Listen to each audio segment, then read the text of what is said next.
ঘোষণা হ'ল ৰাজ্যৰ পঞ্চায়ত নিৰ্বাচন আৰু পঞ্চায়ত নিৰ্বাচন কেন্দ্ৰ কৰি পেলাই এতিয়া সমগ্ৰ ৰাজ্যত চলিছে ৰাজনৈতিক গৰম বতাহ। কি উজনি, কি নামনি, কি বৰাক ভেলী বা কি উত্তৰ অসম, সকলোতে মাত্ৰ এটাই কথা যে এইবাৰ পঞ্চায়ত নিৰ্বাচন নিজৰ নিজৰ দল বা পাৰ্টিক জয় কৰাব লাগে। এইবাৰ পঞ্চায়ত নিৰ্বাচন যিহেতু দলীয় কোনো চিহ্নত নহয়, গতিকে ব্যক্তিক কেন্দ্ৰিক এইবাৰ নিৰ্বাচন হ'ব। আৰু কিদৰে শাসক বিৰোধী বা সৰ্বসাধাৰণ ৰাইজে এই পঞ্চায়ত নিৰ্বাচনৰ প্ৰতি দৃষ্টি নিবদ্ধ কৰিছে সেই লৈ পেলাই এনি ভাৰত 24 আমাৰ এই বিশেষ প্ৰতিবেদন। প্ৰথমে আমি পুনৰবাৰ কৈছোঁ যে এই যি আমাৰ প্ৰতিবেদন, এই প্ৰতিবেদন পঞ্চায়ত নিৰ্বাচন কেন্দ্ৰিক আৰু শাসক বিৰোধীয়ে কেনেদৰে আৰু সৰ্বসাধাৰণ ৰাইজে কেনেদৰে এই পঞ্চায়ত নিৰ্বাচনৰ প্ৰতি দৃষ্টি নিবদ্ধ ৰাখিছে এই আমি প্ৰথম জানিম। আৰু প্ৰথম আমাৰ লগত আছে শাসকীয় পক্ষৰ অন্যতম মিত্ৰজোঁট অসম গণ পৰিষদ দলৰ এগৰাকী সক্ৰিয় কৰ্মী। আৰু আপোনাক প্ৰথমেই স্বাগতম জনাইছোঁ ৰাধেশ্যামজী। আপুনি যিহেতু শাসক দলৰ প্ৰতিনিধিত্ব কৰে, এগৰাকী আপুনি কৰ্মী অসম গণ পৰিষদ দলৰ, আপোনালোকৰ দৃষ্টিত আপোনালোকৰ দলে এইবাৰ যিহেতু মিত্ৰতাত আপোনালোক আছে বা মিত্ৰতা হিচাপে আপোনালোকে পঞ্চায়ত খেলিব, কেনেকুৱা আশা, কি ধৰণৰ আপোনালোকে ৰণনীতি ইতিমধ্যে প্ৰস্তুত কৰিছে? আজিৰ দিনত ৰাইজে বহুত আগবাঢ়ি গৈছে। মোদীজীৰ নেতৃত্বত অসমত হেমন্ত বিশ্ব শৰ্মা ডাঙৰীয়াৰ নেতৃত্বত যি ধৰণে বিকাশ কাৰ্য হৈ আছে, ৰাইজৰ চকুত আছে। পঞ্চায়ত নিৰ্বাচনত একেবাৰে এটা ৰিজাল্টটো, পৰিণামটো আপোনালোকে দেখিব পাৰিব। যিটো শাসকীয় দল যিহেতু আপুনি কৈ আছে, সেইটো আপোনাৰ ৰাইজে আকৌ আনিব, সেইটোৱে। নিশ্চয় আপোনালোক আশাবাদী যে এইবাৰ ৰাইজে পুনৰ অগপ বিজেপি বা মিত্ৰজোঁটক জয়ী কৰাব? হয়, নিশ্চয়। প্ৰদীপ সৰকাৰ ডাঙৰীয়া আমাৰ লগত আছে, ৰাইজৰ দলৰ যোৰহাট জিলা সমিতিৰ সভাপতি। যে পঞ্চায়ত নিৰ্বাচন যিহেতু আমি একদম আমাৰ জনপ্ৰতিনিধিগৰাকীক আমি ওচৰতে পাওঁ, আমাৰ পিৰালি চুকৰ কথাটো, আমাৰ চুবুৰীৰ কথাটো, আমাৰ ক'ৰবাত ৰাস্তা বেয়া, ক'ৰবাত পানী নাই, ক'ৰবাত কিবা ধৰণৰ উন্নয়নমূলক সেই কথাবিলাক সুধিবৰ কাৰণে প্ৰথমে আমি কিন্তু পঞ্চায়ত প্ৰতিনিধিজনৰ ওচৰলৈ যাওঁ বা পৌৰ এলেকাত পৌৰ সদস্যজনৰ ওচৰলৈ যাওঁ। শাসক পক্ষ কিন্তু যথেষ্ট সষ্টম হৈছে, ৰণনীতি তেওঁলোকে যথেষ্ট আগৰ পৰাই তৈয়াৰ কৰি আছে। তেওঁলোকৰ ওচৰত ধনবল আছে, সকলো আছে, প্ৰশাসন যন্ত্ৰৰ পৰা আদি কৰি সকলো তেওঁলোকৰ কাষত আছে। তথাপিও ৰাইজৰ দল বা বিৰোধীয়ে এইবাৰ আপোনালোকে কেনেদৰে আগবাঢ়িব? কাৰণ বিৰোধীক লৈ পেলাই অলপ কিন্তু উগুল থুগুল মন আপোনালোকৰ মাজতে আছে। ধন্যবাদ। সেইটো হয়, যিকোনো সময়তেই মানে শাসক দলত যিটো দল থাকে, যাৰ জৰিয়তে শাসন চলে, তেওঁলোকৰ এটা এডভান্টেজ থাকে। তেওঁলোকৰ মানে আমি আগতেও দেখিছোঁ, এতিয়া যেনেকৈ বিভিন্ন আঁচনি, অৰুণোদয় হওক, যি নহওক, ঠিক তেনেকৈ আগতেও আমি কম্বল সূতাৰ এইবিলাক কথা শুনিছিলোঁ। এই আঁচনিবিলাক আছিলে, তাৰ আগতেও দেখিছোঁ বিভিন্ন শাসকে বহু বছৰ ৰাজত্ব কৰাৰ পিছতো কিন্তু সকলো ধৰণৰ আঁচনি, ৰাইজক প্ৰভাৱিত কৰিব পৰা, ৰাইজক ব্লেকমেইল কৰিব পৰা বিভিন্ন ধৰণৰ প্ৰগ্ৰাম, কাৰ্যসূচী, কৰ্মসূচী থকা স্বত্তেও কিন্তু শাসক দল চিৰদিনৰ বাবে ক্ষমতাত থকা নাছিল, ক্ষমতাৰ পৰা বিতাড়িত হ'ব লগা হৈছিল। গতিকে এই একমাত্ৰ ইছ্যু নহ'ব। আৰু আমি আশা কৰোঁ এইবাৰ পঞ্চায়ত নিৰ্বাচনত ৰাইজে অৰুণোদয় আঁচনি লৈ যি ব্লেকমেইলিং চলিছে, অৰুণোদয় লৈ খোলাখুলিকৈ শাসক দলৰ পৰা যেনেকৈ ভয় ভাবুকি দিয়া হৈছে, অৰুণোদয় কাটি দিয়া হ'ব, অৰুণোদয় আমাৰ দলত নাথাকিলে কিয়, অন্য দলৰ মিটিঙত গ'লে অন্য দলৰ লগত থাকিলে আমি কিয় অৰুণোদয় দিম, এই কথাবিলাক কিন্তু এটা বিৰূপ প্ৰতিক্ৰিয়া বা বেকফায়াৰ হ'বলৈ গৈ আছে। মই এই কথাটো বুজিলোঁ, কিন্তু এইখিনিতে মই আপোনাক এটা উদাহৰণ দিব খুজিছোঁ। কালি অৰ্থাৎ গৌৰীসাগৰত এখন মিটিং হৈছিল, য'ত আপোনালোকৰ বিধায়ক নেতা অখিল গগৈ উপস্থিত আছিল। তাত কিন্তু অখিল গগৈ উপস্থিত হৈ থকাৰ সময়তে আপোনালোকৰ দুই বিৰোধী শিবিৰৰ মাজত কিন্তু হতাহতি পৰ্যন্ত হৈছিল। ইতিমধ্যে সংবাদ মাধ্যমৰ বাতৰি শিৰোনাম দখল কৰিছে। বিৰোধীৰ মাজতেই যদি মিল নাই, গতিকে আপোনালোকে শাসক দলক কেনেকৈ প্ৰতিহিত কৰিব? হয় জানো, দুই বিৰোধী শিবিৰ, কিন্তু আমিতো অন্য ধৰণে পাইছোঁ কথাটো।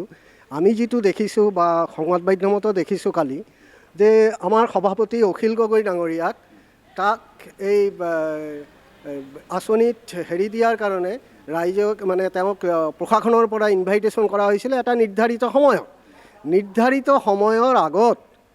যেতিয়া প্ৰগ্ৰামটো আৰম্ভ হৈ গ'ল আৰু আমাৰ সভাপতিৰ পিয়ে তাত উপস্থিত থকা অৱস্থাত বিভিন্ন ৰিকুৱেষ্ট, অনুৰোধ কৰাৰ পিছতো যেতিয়া অখিল গগৈ নিৰ্ধাৰিত সময়ত অহাৰ লগে লগে সভা শেষ বুলি ঘোষণা কৰা হ'ল, তেতিয়াহে মানে এনেকুৱা এটা পৰিস্থিতিৰ সৃষ্টি। আমি যিমান দূৰ গম পাইছিলোঁ বা আমাৰ সংবাদ মানে বিজেপি আৰু অখিল গগৈ আপোনালোকৰ ৰাইজৰ দলৰ মাজত হোৱা বুলি কৈছিল, কিন্তু একাংশই প্ৰচাৰ কথাটো এনেকুৱা কৈছে যে তাত বিৰোধীৰ কিছু ব্যক্তিও আছিল যি আচলতে হেৰি কৈছে। এইবিলাক কথা আচলতে আপুনি ক'ব বিচাৰে নেকি এইবোৰ প্ৰপগেণ্ডা কৰি উলিয়াই দিয়া হৈছে?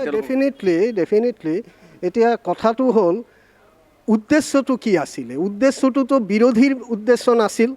বিৰোধীসকলক আওকাণ কৰি য'ত এজন সমষ্টিৰ যিজন বিধায়ক তেওঁক ইনভাইটেশ্যন এটা ভুল ইনফৰমেশ্যন দি যিটো টাইম দিয়া হৈছিলে তাৰ আগত মিটিংটো কৰা, সেইটো কাৰ উদ্দেশ্য? সেইটো কোনো বিৰোধীৰ উদ্দেশ্য হ'বই নালাগে, সেইটো শাসকৰ উদ্দেশ্য। মই আপোনাৰ ওচৰলৈ আকৌ আহিম, কথা পাতিম। মই ধ্ৰুৱ, সমগ্ৰ বিষয়টো আপুনি যিহেতু ৰাজনৈতিৰ পৰা যথেষ্ট দূৰত, কিন্তু আপুনি সদায় ৰাজনৈতিকভাৱে সক্ৰিয়। মই আপোনাক এটা কথাই সুধিব বিচাৰিছোঁ যে পঞ্চায়তত আচলতে ন্যূনতম আচলতে যিখিনি আপোনাৰ প্ৰয়োজনীয়তা থাকে, সেই প্ৰয়োজনীয়তাটো কিন্তু স্থানীয় যিগৰাকী ৱাৰ্ড মেম্বাৰ হয়, ZPCৰ প্ৰেচিডেণ্টজন হয়, আঞ্চলিক পঞ্চায়তৰ সভাপতিজন হয়, তেওঁলোকৰ ওপৰত দৃষ্টি নিবদ্ধ হৈ থাকে। আমি যাক লোকেল গভৰ্ণিং বডি বুলি আমি ক'ব পাৰোঁ। আপোনাৰ দৃষ্টিত পঞ্চায়ত নিৰ্বাচনটো আপুনি কেনেকৈ চায়? শাসক বিৰোধী কথাটো মই বাদ দিলোঁ, যে উন্নয়নৰ ক্ষেত্ৰত কেনেধৰণে আচলতে আপুনি যিহেতু পঞ্চায়তৰ পৰা আহে, আপোনাৰ নিজৰ ঘৰ যিহেতু মই জানো আপুনি পঞ্চায়ত আপুনি থাকে, গতিকে আপোনাৰ পঞ্চায়ত আপুনি উন্নয়ন দেখিছেনে বিগত সময়ত? নহয়, চাওক, এটা কথা ভাল কথা যে মুখ্যমন্ত্ৰী ডাঙৰীয়াই ইতিমধ্যে ঘোষণা কৰিছে যে পঞ্চায়ত নিৰ্বাচন সমাগত, পঞ্চায়ত নিৰ্বাচন খুব সোনকালে অনুষ্ঠিত হ'ব। কিন্তু এটা কথা কৈছোঁ যে পঞ্চায়ত নিৰ্বাচনৰ জৰিয়তে আচলতে আমাৰ যিটো ক্ষমতাৰ যিটো বিকেন্দ্ৰীকৰণৰ জৰিয়তে ৰাইজৰ মাজলৈ যিটো ক্ষমতা হস্তান্তৰ কৰা হয় বা ৰাইজক ক্ষমতা প্ৰদান কৰি পঞ্চায়ত এলেকাত অধিক শক্তিশালীভাৱে ৰাইজক প্ৰতিষ্ঠা কৰিব পাৰি, তাৰে এইটোৱে মূল উদ্দেশ্য বুলি ভাবোঁ। কিন্তু এটা কথা আপুনি চাওক, আজিৰ তাৰিখত কিন্তু পঞ্চায়ত নিৰ্বাচন পাতি যথেষ্ট পৰিমাণৰ অৰ্থৰ আচলতে ব্যয় কৰা হয়, কিন্তু তাৰ তুলনাত পঞ্চায়তবিলাক কিমান উন্নত হৈছে সেইটো আচলতে আপোনালোকৰ সংবাদ মাধ্যমৰ জৰিয়তে আমি বিভিন্ন সময়ত প্ৰত্যক্ষ কৰি আছোঁ। আৰু সাংঘাতিক ধৰণে পঞ্চায়ত নিৰ্বাচনৰ ক্ষেত্ৰত এজন ZPC মেম্বাৰ হ'বলৈ বা এজন সভাপতি হ'বলৈ যিটো যোগ্যতা লাগে, সেই যোগ্যতা নিৰূপণ কৰাৰ ক্ষেত্ৰত কিন্তু অলপ ক'ৰবাত কিন্তু অকণমান আমাৰ বিৰূপ প্ৰতিক্ৰিয়া এইটোত প্ৰকাশ কৰিব লাগিব। ইয়াৰ উপৰিও এইবাৰ এটা কথা আমি ভাল পাইছোঁ যে আপোনাৰ যে পঞ্চায়ত নিৰ্বাচনত কোনো আপোনাৰ পলিটিকেল চিম্বলত এইবাৰ নিৰ্বাচন অনুষ্ঠিত নহয়, এইটো কথা খুব ভাল পাইছোঁ যে ৰাইজে তেওঁলোকৰ এলেকাৰ এজন ভাল মানুহক তেওঁলোকে নিৰ্বাচিত কৰক, তাৰপিছত তেওঁ পঞ্চায়তলৈ প্ৰতিনিধি হিচাপে তেওঁক নিৰ্বাচিত কৰিব পাৰিব। গতিকে এইটো এটা ভাল কথা। কিন্তু আপুনি আমাৰ যিবিলাক পঞ্চায়ত আছে সাধাৰণতে কিন্তু সঁচাকৈয়ে পঞ্চায়তবিলাকত এতিয়াও আপোনাৰ যিটো প্ৰলোভনৰ যিটো ৰাজনীতি সেইটো কিন্তু বৰ্তমান সময়টোতো চলি আছে। আৰু আজিৰ তাৰিখত আপোনাৰ গাঁৱৰ মানুহৰ মাজত কিন্তু যথেষ্ট আপোনাৰ হুলস্থুল হোৱা দেখা যায়। অৰুণোদয়সকলক আপোনাৰ বিভিন্ন ধৰণৰ অনুদান বিতৰণৰ কাৰ্যসূচীতেই হওক, আপোনাৰ দলীয় দলবিলাকৰ মাজত যদি কোনোবা BJP কৰ্মীয়ে বিতৰণ কৰিছে কংগ্ৰেছে নাপায়, কংগ্ৰেছে যদি বিতৰণ কৰিছে BJPয়ে নাপায়, বা অন্যান্য দলবিলাকে নিশ্চিতভাৱে এই কথাবিলাকে কিন্তু পঞ্চায়ত নিৰ্বাচনত এই কথাবিলাকে প্ৰভাৱ পেলাব। আৰু গাঁৱৰ মানুহত আচলতে আজিকালি যথেষ্ট পঞ্চায়ত এলেকাত শিক্ষিত মানুহ আছে, নিশ্চিতভাৱে প্ৰত্যেকেই নিজৰ পঞ্চায়ত এলেকাটো আচলতে উন্নত হোৱাটো বিচাৰে। গতিকে আমি আশা কৰিম পঞ্চায়ত নিৰ্বাচনটো শান্তিৰে হওক, সুস্থিৰে হওক, আৰু পঞ্চায়ত নিৰ্বাচনত প্ৰকৃতাৰ্থত যোনজন জনপ্ৰতিনিধি প্ৰকৃতাৰ্থত ৰাইজৰ হৈ পঞ্চায়ত এলেকাত ৰাইজৰ হৈ কাম কৰিব পৰা নিশ্চিতভাৱে এজন জনপ্ৰতিনিধি এবাৰ ৰাইজে নিৰ্বাচন কৰক। আৰু আমাৰ আগতীয়াকৈ পঞ্চায়ত নিৰ্বাচনৰ বাবে প্ৰতিজন কৰ্মীলৈকে শুভকামনা জনাইছোঁ। আৰু এজন ব্যক্তি আমাৰ লগত আছে, আমি তেখেতৰ পৰা কথা সুধিছোঁ যে আপুনি যিহেতু পঞ্চায়ত এলেকাত আপুনি বাস কৰে, মই যিমান দূৰ গম পাইছোঁ আপুনি ৰাজনৈতিক দলৰ লগত আপুনি জড়িত, আপোনালোকৰ দলৰ প্ৰস্তুতি কেনেকুৱা এবাৰ? ৰাইজৰ দলৰ এইবাৰ আমাৰ ৱাৰ্ড সদস্যৰ পৰা জিলা পৰিষদলৈকে প্ৰায়খিনি পঞ্চায়ততে আমাৰ প্ৰতিদ্বন্দ্বিতা আগবঢ়াবলৈ আমি সিদ্ধান্ত গ্ৰহণ কৰিছোঁ। যিহেতু ৰাইজৰ দল এতিয়া এটা স্বীকৃতিপ্ৰাপ্ত অনুষ্ঠান, গতিকে ৰাইজৰ দলে সদায় যদিও BJPক পৰাভূত কৰাৰ স্বাৰ্থত তেওঁলোকে আমাৰ কেন্দ্ৰীয় কমিটিয়ে কৈছে যে BJPক পৰাভূত কৰাৰ স্বাৰ্থতহে আমি বিৰোধী ঐক্যমঞ্চত আছোঁ, BJPক আচলতে পৰাভূত কৰাৰ বাবে। এই মূল মন্ত্ৰটোৰ কাৰণেই হয়তো আপোনালোকে এইবাৰ যথেষ্ট সংখ্যক আসনলৈকে প্ৰতিদ্বন্দ্বিতা কৰাৰ কথা ভাবিছে। যোৰহাটত আপোনালোকে কিমানখন ZPC দখল কৰিম বুলি ভাবিছে? এতিয়া বতৰা হ'ল নেকি আসনত? নহয়, এতিয়া এটা প্ৰাৰম্ভিক পৰ্যায়ে চলিছে বিৰোধীৰ পঞ্চায়ত নিৰ্বাচনটো লৈ। জিলা পৰ্যায়ত বা পঞ্চায়ত পৰ্যায়ত আলোচনা হ'ব বুলি চবে আশা কৰি আছে। কিন্তু যি কি নহওক আমাৰ দলে যেনেকৈ অলপ আগতে যিজন মানে ব্যক্তিয়ে মানে আপোনালোকৰ সন্মুখত বক্তব্য দাঙি ধৰিলে, তেওঁ নিজে এতিয়া প্ৰস্তুতি চলাইছে উত্তৰ হোলোঙাপাৰত ZPC ৰাইজৰ দলৰ হৈ কণ্টেষ্ট কৰিবলৈ। নিশ্চয়। এগৰাকী প্ৰথম আপুনি আজি মনোনয়ন পত্ৰ দাখিল কৰিলে নেকি? নাই, মই আজি নমিনেশ্যন নিবলৈ আহিছোঁ, ফৰ্ম নিবলৈ। মই সোমবাৰে নমিনেশ্যন পত্ৰ ছাবমিট কৰিম। আমাৰ এই প্ৰতিবেদনত প্ৰথমগৰাকী যোৰহাটৰ ZPC অৰ্থাৎ জিলা পৰিষদৰ প্ৰাৰ্থী, আপোনাৰ নামটো? মোৰ নাম সত্যনাৰায়ণ ভঁৰালী। মই 11 নং উত্তৰ হোলোঙাপাৰ জিলা পৰিষদৰ ৰাইজৰ দলৰ প্ৰাৰ্থী। নিশ্চয়। মই ধ্ৰুৱ ওচৰলৈ কৈছোঁ। ধ্ৰুৱ, প্ৰস্তুতি কিন্তু আৰম্ভ হৈ গ'ল। কিন্তু এটা কথা, বিৰোধীৰ যিটো আচলতে ভূমিকা, সেই ভূমিকা এইবাৰ কিমান সফল হ'ব বা শাসকীয় দল কিমান হ'ব বুলি আপোনাৰ এছেছমেণ্ট কি? আজিৰ তাৰিখত মই ক'ব পাৰোঁ যে শাসকীয় দল কিন্তু যথেষ্ট শক্তিশালী পক্ষত আছে। গতিকে বিৰোধীৰ আচলতে যিটো ৰাজনীতি, বিৰোধীৰ যিটো দুমুখীয়া ৰাজনীতিয়ে কওক বা বিৰোধীৰ যিটো বিৰোধী দলবিলাকৰ মাজত যিটো একতা, সেই একতাটো কিন্তু আজিৰ তাৰিখতো কিন্তু প্ৰস্ফুটিত নহয়। মানে জনসাধাৰণৰ হৃদয়ত কিন্তু বিৰোধীয়ে আজিও যেন ঠাই ল'ব পৰা নাই, মোৰ সেই কথাটো আজিৰ এই মুহূৰ্তত অনুভৱ হয়। গতিকে যথেষ্ট কষ্ট কৰিব লাগিব। বিৰোধী দলবিলাকৰ প্ৰতি আমাৰ শুভকামনা আছে আৰু সঁচাকৈ বিজেপিক হৰুৱাবলৈ কিন্তু যথেষ্ট শক্তিৰ প্ৰয়োজন হ'ব বিৰোধীৰ। গতিকে বিৰোধী দলবিলাকে এতিয়া আপোনাৰ ফিল্ডত যাব লাগে, নিশ্চিতভাৱে গ্ৰাউণ্ডত তেওঁলোকে কাম কৰিব লাগে আৰু মানুহৰ মাজত সোমাবৰ হ'ল আচলতে বিৰোধী। গতিকে মানুহৰ মাজত যদি সোমাব নোৱাৰে, নিশ্চিতভাৱে বিজেপিৰ যিটো উন্নয়নৰ ৰাজনীতি, বিজেপিৰ যিটো ডেভেলপমেণ্টৰ ৰাজনীতি, এই উন্নয়নৰ ৰাজনীতিৰ ওচৰত কিন্তু সঁচাকৈয়ে নিশ্চিতভাৱে বিৰোধী যে আচলতে পৰাজিত হ'ব সেইটো কথা নিশ্চিত। কিন্তু বিৰোধীক আমি শুভকামনা জনাইছোঁ। আপোনালোকে আগবাঢ়ি ওলাই আহক, আপোনালোকে মানুহৰ মাজত সোমাওক, আপোনালোকে গ্ৰাউণ্ডত যাওক, আপোনালোকে নিশ্চিতভাৱে তেতিয়া বিজেপিক হৰুৱাবলৈ সক্ষম হ'ব। নিশ্চয়। আমি এবাৰ কংগ্ৰেছৰ যিগৰাকী প্ৰতিনিধি তেখেতৰ ওচৰলৈ যাওঁ।